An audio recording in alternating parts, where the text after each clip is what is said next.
On the 20th of February 1942, the first public hanging took place in the Łódź ghetto. The condemned man was Max Hertz. He came from Cologne and he was a printer. Alongside other Jews, he was deported to Łódź with his wife and 9-year-old daughter. On the 23rd of October 1941, he managed to escape from the ghetto, and as a German-speaking German with nothing to give him away as being Jewish, he might have made it. However, he had not discarded his Star of David, wearing of which was compulsory for Jews. He got to the railway station, but when he tried to buy a ticket, it seems as though the star fell out of his pocket.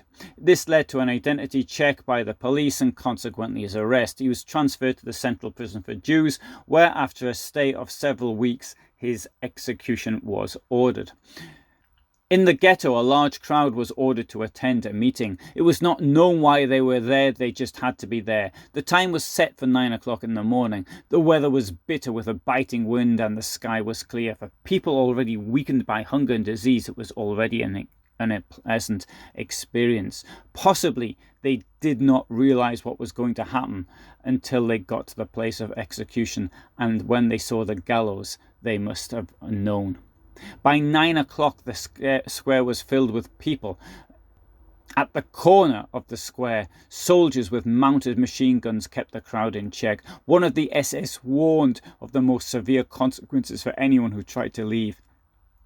At around 10:30, after a wait of 90 minutes in the biting cold, the victim appeared in the crowd, flanked by soldiers in field grey uniforms. He was wearing a short winter jacket with no collar, his neck exposed to the cold. As he was brought to the gallows, there was silence. The victim shivered in the cold. His overcoat was taken. He folded his hands. He walked up the steps to the scaffold and asked, "Why don't you let me live?" They were his last words, and according to witnesses, he died quite quickly. I've prepared a much longer video on the hanging of Max Hertz, and if you subscribe, then you'll know when I'm going to upload it. But for the meantime, thanks for listening, and regards from me in Poland.